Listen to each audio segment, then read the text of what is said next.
Hello everyone. तो कैसे आप सब? आई होप अच्छे होंगे और तैयारी भी अच्छी चल रही होगी। तो जैसे कि हम लोग का इंडियन पॉलिटी का सीरीज चल रहा है जिसमें से लेक्चर नंबर 10 पे आज पहुंच चुके हैं। आई होप लेक्चर नंबर 9 तक आप लोग कंप्लीट कर लिए होंगे। तो जैसा कि हम लोग का ऐतिहासिक पृष्ठभूमि हिस्टोरिकल बैकग्राउंड वाला सीरीज चल स्टार्ट हुआ है, जिसमें से कल हम लोग बहुत अच्छे से एक्सप्लेन किए 1773 अधिनियम को प्री कमेंस दोनों पॉइंट ऑफ व्यू से हम लोग देखें।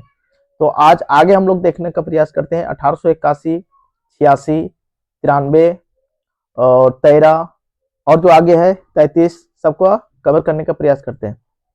तो आइए हम लोग ज़्यादा टाइम ना लेते हुए सीधे आते हैं। तो कल हम लोग का 1773 अधिनियम तक कंप्लीट हो गया था। तो आज हेडिंग डालिए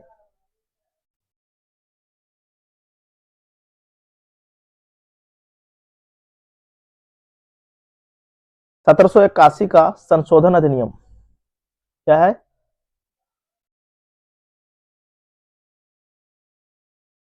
1781 का संशोधन अधिनियम अधिनियम act of settlement, act of settlement, act of settlement.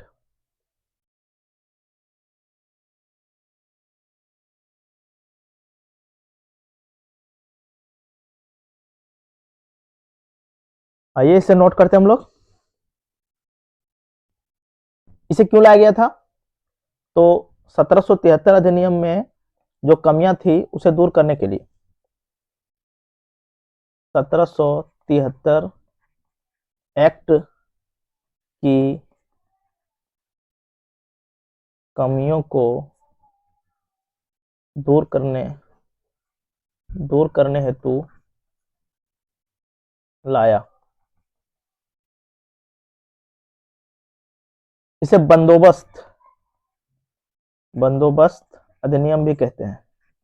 बंदोबस्त अधिनियम भी कहते हैं। इसमें क्या था? गवर्नर जनरल और परिषद को क्या, गवर्नर जनरल प्लस परिषद को सुप्रीम कोर्ट के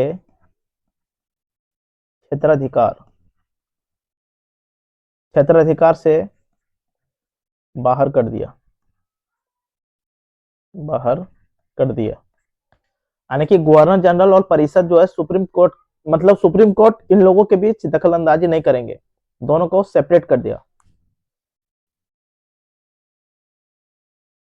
और इसमें जो था राजस्व संबंधी मामले, राजस्व संबंधी मामले जो थे वो सुप्रीम कोर्ट के क्षेत्राधिकार से बाहर कर दिया। जो राजस्व संबंधित मामले था उसे भी सुप्रीम कोर्ट के क्षेत्राधिकार से, जो उसके अंतर्गत आता था, उसे भी हटा दिया। और क्या इसमें परिवर्तन हुआ? इसमें कलकत्ता के सभी नागरिक, क्या हुआ? कलकत्ता के सभी नागरिक अंदर होंगे और इनका जो न्याय होगा हिंदू मुस्लिम, हिंदू मुस्लिम कानून के अनुसार होगा, अनुसार होगा। क्या बोला गया कि कलकत्ता के जितने नागरिक हैं सब सुप्रीम कोर्ट के क्षेत्राधिकार के अंदर होंगे और इनका जो न्याय व्यवस्था होगा हिंदू कानून के अनुसार, मुस्लिम कानून के अनुसार होगा।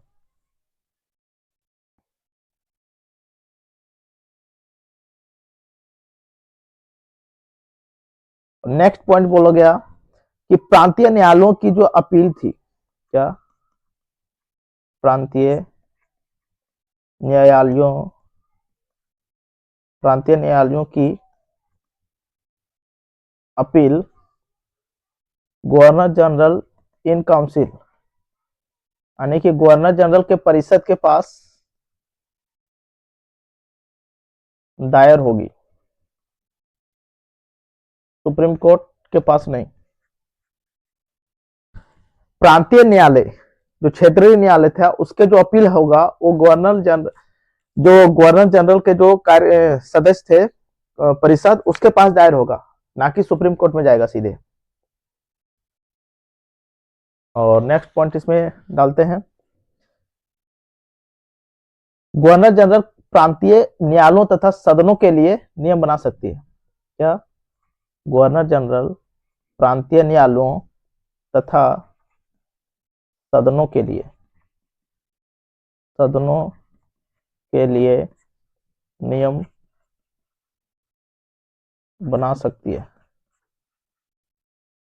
बना सकती है। 1781 का संशोधन अधिनियम, एक्ट ऑफ सेटलमेंट, क्या है? 1773 अधिनियम की कमियों को दूर करने के लिए लाया गया था। इसे बंदोबस्त अधिनियम कहते हैं। गवर्नर जनरल और परिषद को सुप्रीम कोर्ट के क्षेत्राधिकार से बाहर कर दिया। और राजस्व जो मामले था उसे भी सुप्रीम कोर्ट के क्षेत्राधिकार से बाहर कर दिया।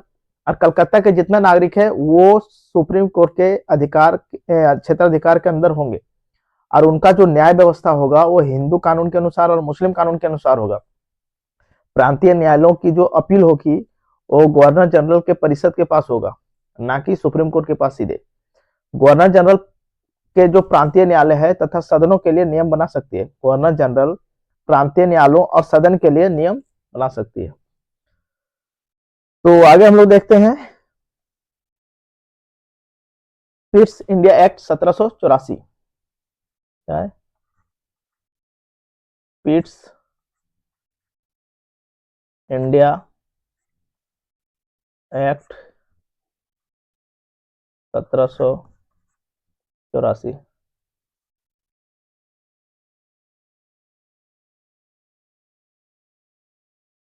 नोट करते इसमें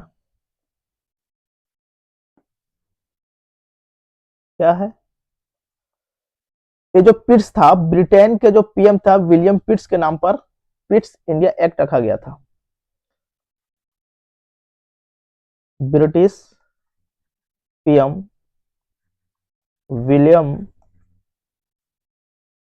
पिट्स के नाम पर, पिट्स के नाम पर।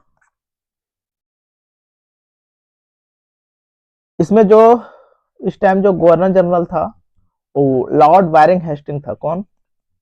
Lord वायरेन Hastings. 1773 अधिनियम के नियमों को दूर करने के लिए इसे लाया गया था। क्या? 1773 एक्ट के कमियों को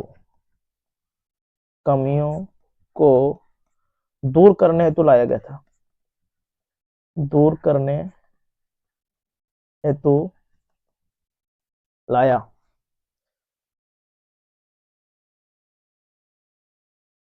इसकी विशेषताएं अगर देखें तो इसकी विशेषताएं क्या है?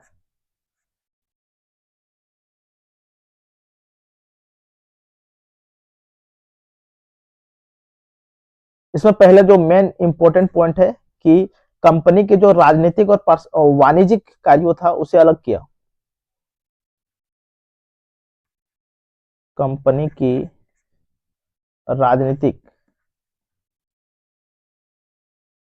राजनीतिक एवं वाणिज्यिक कार्यों को अलग किया। कार्यों को अलग किया।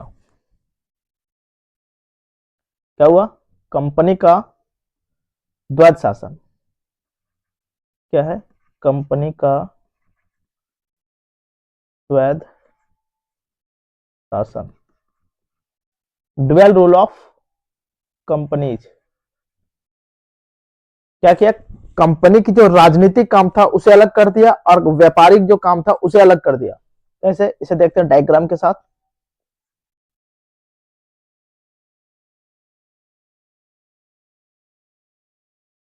एक तरफ था बीओसी, बोर्ड ऑफ कंट्रोल, और एक साइड रखा COD, कोर्ट ऑफ डायरेक्टर। क्या ये? बोर्ड ऑफ कंट्रोल, इसको बोलते हैं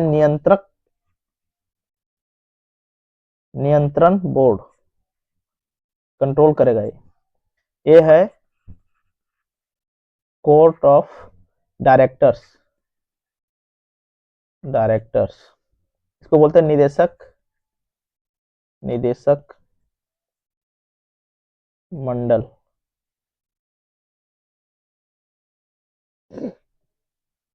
ये क्या देखेगा? बोर्ड ऑफ और एक कोर्ट ऑफ डायरेक्टर्स, एक कंपनी के राजनीतिक मामलों को देखेगा, ये कंपनी के राजनीतिक मामलों को देखेगा, राजनीतिक मामलों को देखेगा।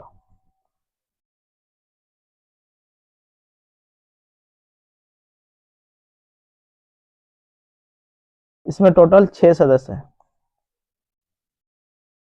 एक कंपनी के वाणिज्यिक या व्यापारिक मामलों को देखेगा, ये कंपनी के व्यापारिक मामलों को देखेगा।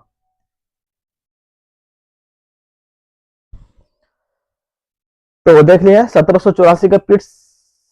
अब नेक्स्ट हम लोग इसमें और विशेषता देखते हैं। पहला विशेषता देखें, दूसरा विशेषता है इसकी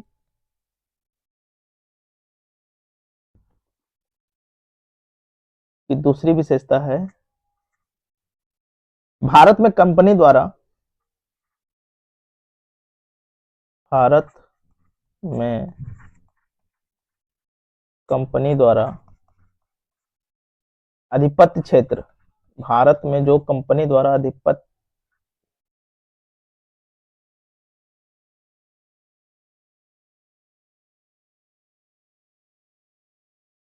अधिपत्य क्षेत्र को पहली बार ब्रिटिश अधिपत्य क्षेत्र कहा। क्या कहा? ब्रिटिश अधिपत्य क्षेत्र कहा।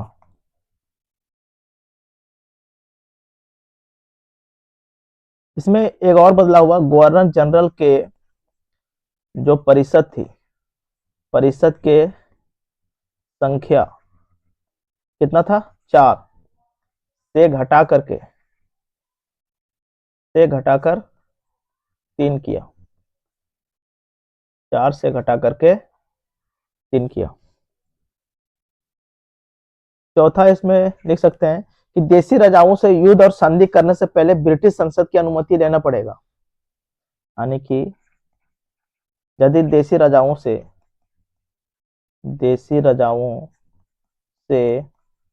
युद्ध करते हैं या उसके साथ कोई संधि करते हैं, देशी राजाओं से युद्ध या संधि करने से पहले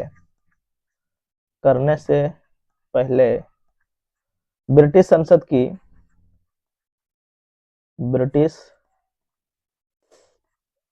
की अनुमति आवश्यक है, अनुमति आवश्यक है। अब इसका महत्व देखते हैं। 1784 अधिनियम का महत्व देख लेते हैं।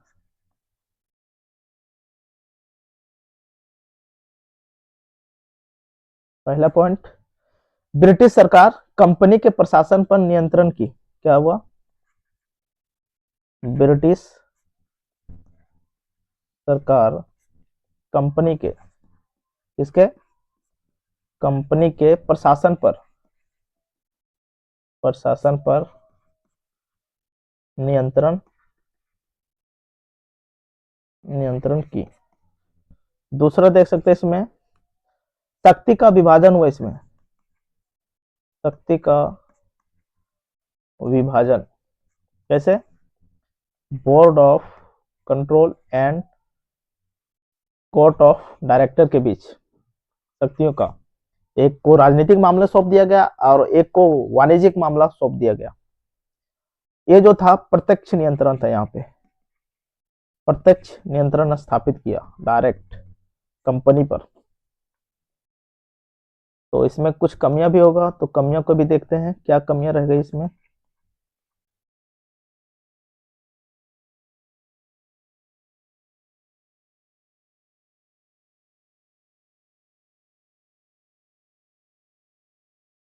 पहला है कि तो देख ही नहीं रहा है।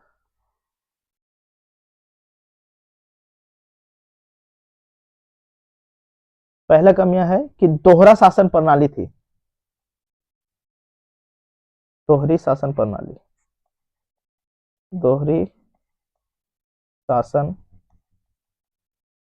प्रणाली, board of control and court of director के कार्य स्पष्ट नहीं थे, दोनों के कार्य स्पष्ट नहीं थे।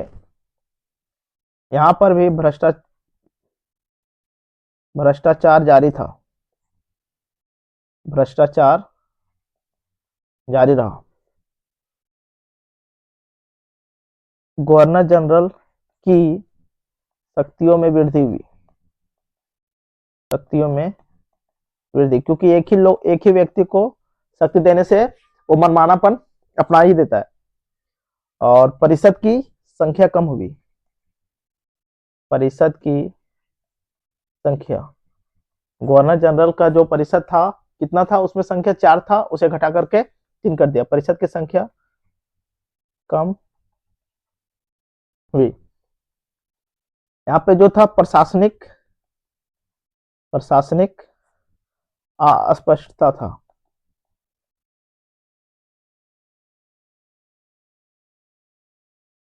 और 5वां पॉइंट में लिख सकते हैं, यहीं ऊपर लिख देते हैं, भारतीय हितों की अनदेखी इसमें भी की गई, हितों की अनदेखी, भारतीयों के लिए कुछ किया ही नहीं। तो यहां तक हम लोग देख लें, कितना देखें, पिट्स इंडिया एक्ट 1781 का संशोधन अधिनियम। अब हम लोग आगे देखते हैं 1786 का अधिनियम, चार्टर एक्ट 1786, चार्टर एक्ट 1786। ये जनरली गवर्नर जनरल कॉर्नवालिस जो थे उसके लिए लाया गया था, मेन पॉइंट वही था, क्योंकि गवर्नर जनरल कॉर्नवालिस जो थे वो अपने को वीटो पावर मांग रहे थे, गवर्नर जनरल को वीटो पावर दो, तो किस लिए लाया गया था, गवर्नर जनरल कॉर्नवालिस दो शर्त रखा, दो शर्त रखा। पहला शर्त था, गवर्नर जनरल कौन था, सिविल सेवा का जनक कहलाता है गवर्नर जनरल, ए कॉर्नवालिस। पहला शर्त था कि गवर्नर जनरल को वीटो पावर दिया जाए, और दूसरा शर्त था गवर्नर जनरल को सेना के प्रमुख बनाया जाए, गवर्नर जनरल को वीटो पावर दी जाए। फिर दूसरा रखा, गवर्नर जनरल को सेना के प्रमुख बनाया जाए, यानी कि कमांडर इन चीफ, सेनापति बनाया जाए, इसीलिए ये लाया गया था। और यही देख लेते हैं 1793 का act, charter act 1793।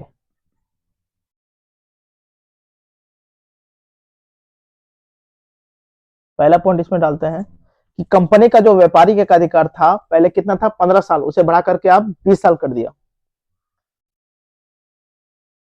Main point यही है इसका, कंपनी का व्यापारिक एकाधिकार। तो व्यापारिक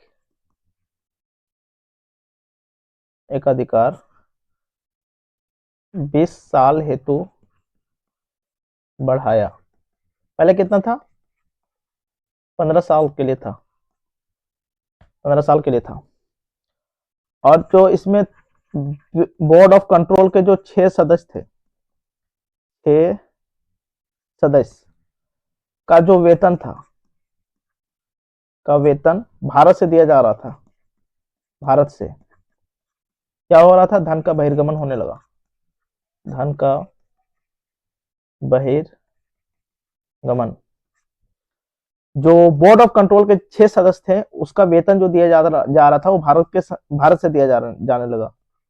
तीसरा पॉइंट, बॉम्बे और मद्रास प्रांत के गवर्नर गवर्नर पर गवर्नर जनरल का नियंत्रण बढ़ाई गई। बॉम्बे एंड मद्रास प्रांत के गवर्नरों पर बंगाल के गवर्नर जनरल की नियंत्रण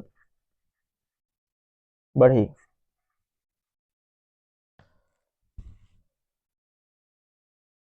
तो आज क्या क्या देखे,